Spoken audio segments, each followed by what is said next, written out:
porque cuando Porfirio Díaz lanza el concurso internacional decía, debe superar a todo lo conocido y existente en Europa. Así es que este Palacio Legislativo estaba pensado y encargado para no tener precedente alguno.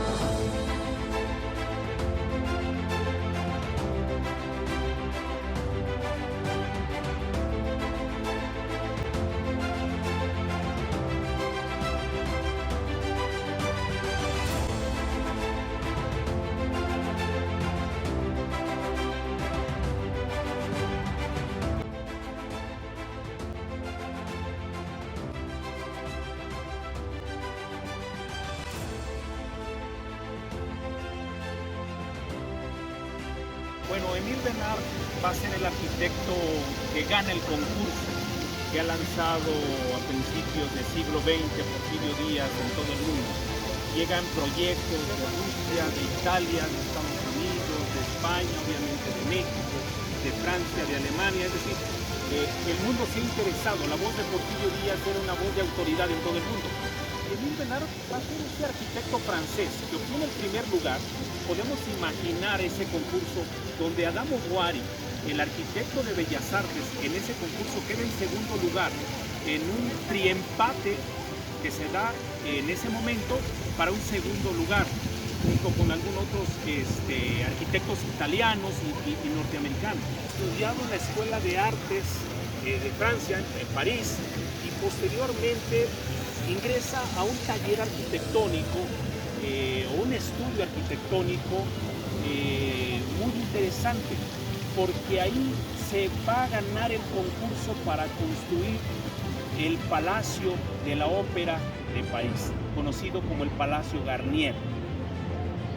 Ese arquitecto, ese taller Garnier al cual va a entrar Emil, después de muchos años de estudio, de su carrera universitaria, y también de una especie de beca que gana en este caso Bernard para ir a Roma, donde llegaba lo más selecto, eran becados por 4 años, el famoso concurso de Roma que se daba a lo mejor de aquellos prospectos arquitectos brillantes a futuro, y Emil Bernard lo va a ganar en algún momento, y es becado 2 años a Roma para estudiar arquitectura, estudiar escultura, pintura, meterse con la parte clásica que encierra la ciudad eterna de Roma, y los otros 2 años posteriores eran conducidos a Grecia para estudiar toda la arquitectura y la antigüedad griega.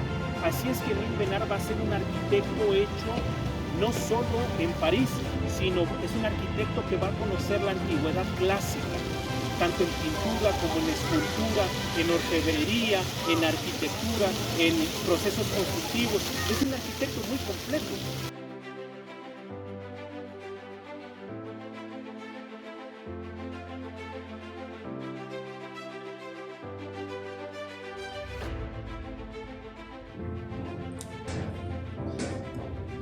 Bueno, estamos descendiendo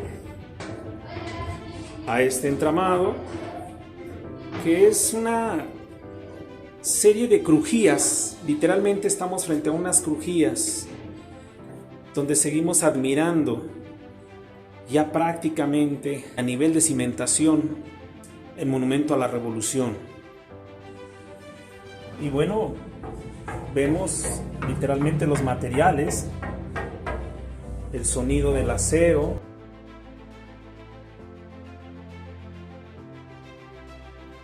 Bueno, esta es parte del sistema constructivo o de cimentación aquí en el Monumento a la Revolución. Este sistema de cimentación que fue pensado para tratar de paliar el hundimiento natural de la Ciudad de México propio del siglo XX, de inicios del siglo XX. Estamos observando parte del nivel 2 de la cimentación que se desplanta sobre los 17,000 pilotes que sirvieron para soportar este emparrillado que va a soportar obviamente con posterioridad nivel 3 y nivel 4 de cimentación. Pero vemos también la disposición de las traves del entramado que se encuentra en su parte superior oriente-poniente, este-oeste, a manera de tener una retícula importante sobre la cual se iba a desplazar el edificio, es decir, 17,000 pilotes hincados en el subsuelo sobre una plancha de concreto, sobre la plancha de concreto, este entramado estructural, y después de este entramado estructural, prácticamente de 2 niveles, íbamos a tener el desplante del edificio del Palacio Legislativo. Si enfocamos la cámara hacia esta parte, habíamos dicho que de Estados Unidos estaban llegando estas enormes vigas de acero en secciones o en 3 partes. Y aquí vemos especialmente estas placas de acero, con esta cantidad de remaches que literalmente le están dando unidad a las partes en las cuales llegaban. Y si nosotros enfocamos la cámara hacia la parte superior, nosotros estamos en las crujías norte-sur, pero aquí precisamente en el nivel superior se pueden apreciar todas estas traves, todas estas, ¿qué diremos? Esta parte de acero que recorre oriente-poniente. Todas esas vigas que están dispuestas a manera de encontrarse oriente-poniente con las que van norte-sur y tener este perfecto entramado para soportar todo el área del edificio del cual va a desplantarse sin tener hundimientos diferenciales. Es decir, si en algún momento llegase a presentarse un hundimiento, que por lo menos fuese un hundimiento parejo. Y de ahí que se idea esta forma para abatir los problemas que estaba presentando los hundimientos al inicio de la obra del Palacio Legislativo, hoy Monumento de la Revolución.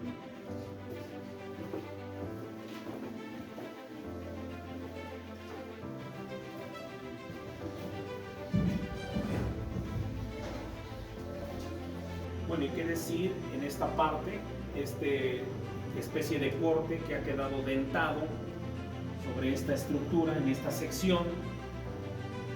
Esta estructura pues nos da cuenta todavía del momento donde el manejo del calor, el manejo de la soldadura, pues no es lo que tenemos hoy. Todavía se ve un poco de imperfecciones, incluso en los cordones de soldadura que se pueden apreciar en estas piezas. Sin embargo, vamos a otra parte, vamos a otra ala que es muy interesante. Bueno, en esta ala, también en estas crujías, tenemos esta imagen muy representativa aquí del Palacio Legislativo. Y como podemos observar, ya prácticamente concluida toda la estructura de todo el inmueble del Palacio Legislativo. Creo que hubiese sido más fácil terminar el Palacio Legislativo que haberlo suspendido. Sin embargo, se desmantela, si llega la revolución, se desmantela, y mucho del acero que se había traído de Pittsburgh, de Estados Unidos, para incorporarlo aquí, desgraciadamente su fin va a ser la parte bélica durante la Revolución Mexicana.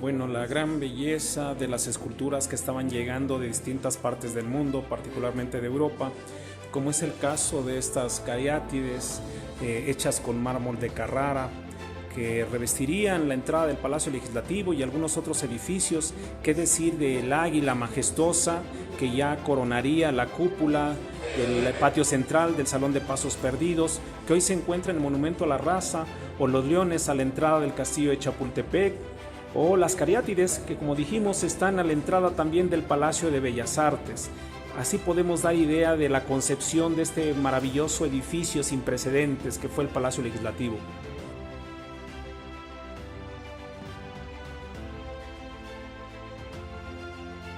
Bueno, el proyecto de Chomo Fabre está ahora en la avenida Juárez.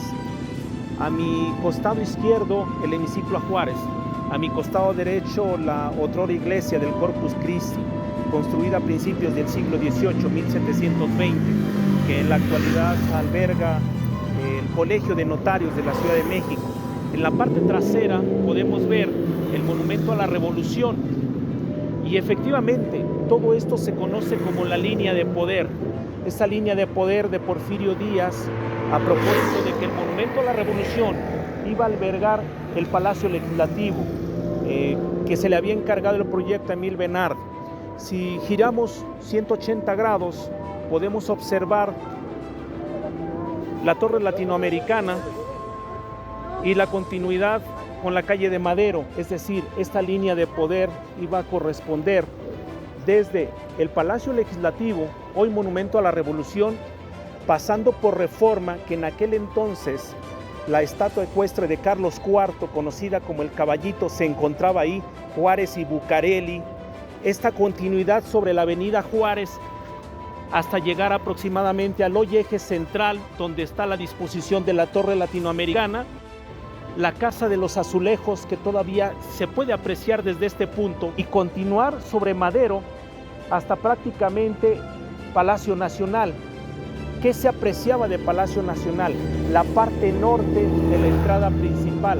Así es que cuando Porfirio Díaz quiere retomar esta idea de la línea de poder, le dice Emil Benard que sí, que es posible. Así es que el proyecto del Palacio Legislativo, hoy Monumento a la Revolución, no solo era el proyecto del Palacio Legislativo, sino también era empezar a diseñar, abrir avenidas, tratar de quitar estas calles que todavía se conservaban como calles cerradas y abrir este largo y una línea longitudinal partiendo del Palacio Legislativo hasta Palacio Nacional. Decía Porfirio Díaz, quiero salir al balcón de Palacio Nacional y observar la disposición de los tres poderes, empezando por el Poder Ejecutivo, a la mitad el Poder Judicial y al final el Poder Legislativo.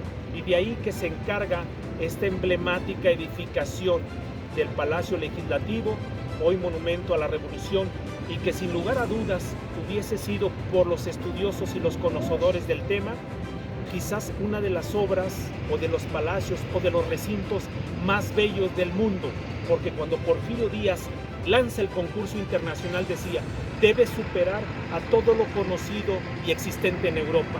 Así es que este Palacio Legislativo estaba pensado y encargado para no tener precedente alguno.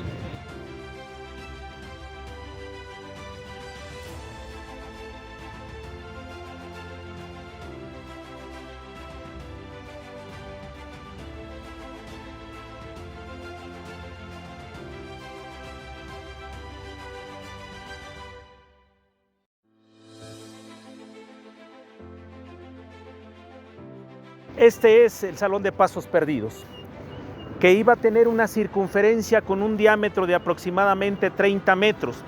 Así es que podemos imaginar, mirar hacia la línea de poder a la parte oriente, una fachada, hacia parte poniente, la fachada posterior, a mi costado derecho, una fachada lateral y costado izquierdo otra fachada lateral. Lo interesante del asunto, que de este lado, exactamente aquí, donde están este monumento, a manera de candelas, a manera de proyección, a manera de art déco, muy común y sobre todo característico de este monumento, pues en esta zona, precisamente de mi costado derecho, es donde iba a estar albergado el Senado de la República. Este iba a ser un área destinada para el recinto del Senado de la República.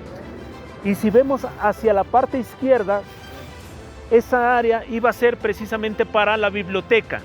Una gran biblioteca, la biblioteca más completa de su tiempo, hablando de parlamentarismo, hablando de poder legislativo. ¿Qué significa? Que los ejes constructivos eran dos clásicos, uno de oriente a poniente y otro de norte a sur, una especie de cruz arquitectónicamente hablando. Ahora, en la actualidad, esta pendiente que observamos en esta explanada, bueno, pues obedece a dos cosas. Primero, pues al hundimiento natural de la Ciudad de México, pero también a este nivel que estamos, donde todavía alcanzamos un poco de la parrilla de cimentación para hacer el levantamiento propiamente de esta gran cúpula del Salón de Pasos Perdidos, insisto, hoy Monumento a la Revolución como tal, pues bueno, obedece también a la jerarquía que tenía este edificio. Es decir, ¿por qué hablo de jerarquía? Porque para poder acceder a este edificio uno tenía que subir una cantidad considerable de escalones. Cuando Émile Bernard va a trabajar propiamente en la construcción del Palacio de la Ópera en París, con el taller arquitectónico Garnier, que ha servido incluso para obras literarias como El fantasma de la ópera, que se basa en esa gran escalera. Así es que Émile Bernard, aquí con esta cantidad de terreno, va a soltar la imaginación para proyectar lo que él denominó la gran escalera, que iba a conducir precisamente esta parte que hubiese sido el Salón de Pasos Perdidos, parte de la obra de Émile Bernard que tenemos hoy en el Monumento a la Revolución. Bueno, aquí estoy prácticamente a la altura del Salón de Pasos Perdidos, en esta continuidad que hubiese sido para acceder al Senado de la República. Seguramente en los planos de distribución y particularmente ya en el proyecto concluido como tal, aquí hubiese arrancado esta área destinada al Senado de la República. Como dijimos, con el patio chico de este lado y un gran patio a este otro costado.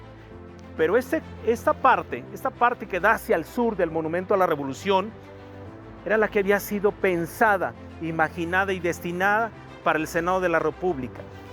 Y por el otro lado, en su área norte, la biblioteca.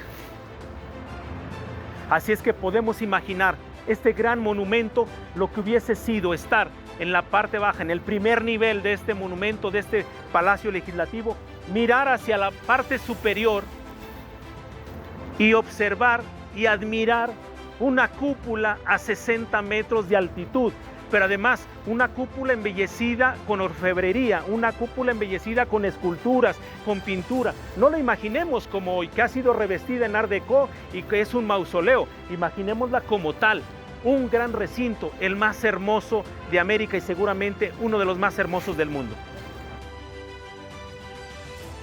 Aquí hubiese sido la gran biblioteca en todo esta especie de patio que tenemos ahora. Obsérvese también a otro nivel, a menos nivel de piso donde nos encontramos. Cuánta complejidad, cuánta integridad. Definitivamente este Palacio Legislativo iba a ser funcional. Seguramente hubiese sido firme, estable, pero sobre todo hubiese sido bello. Y en esta ala que vendría siendo lo que hubiese sido la fachada poniente, de forma circular, es decir, radial, estaba pensada el recinto de la Cámara de Diputados. Es decir, para que un diputado hubiese tenido acceso, ya sea que hubiese ingresado por la fachada poniente o por la fachada principal, por esa gran escalera hasta llegar al Salón de Pasos Perdidos, atravesar todo el recinto legislativo y finalmente llegar a la parte trasera, la parte poniente, donde iba a estar el recinto de los diputados. Esa era la concepción: Cámara de Diputados, Senado de la República, Biblioteca Central, patios grandes a mis costados, estos grandes patios que iban a estar jardines a los costados, en primera planta y en plantas superiores también estaba pensado una serie de recintos y sobre todo lugares de atención para diputados, oficinas. Qué decir que además iba a albergar el Palacio Legislativo, el Diario Oficial de la Federación, correos, telégrafos. Estaba pensado para lo más grande de su tiempo. Incluso se reservó un área para una estación de bomberos. Podemos imaginar lo que hubiese sido esta gran obra, la monumentalidad de la obra de Émile Bernard, que fue una persona que siempre pensó en grande.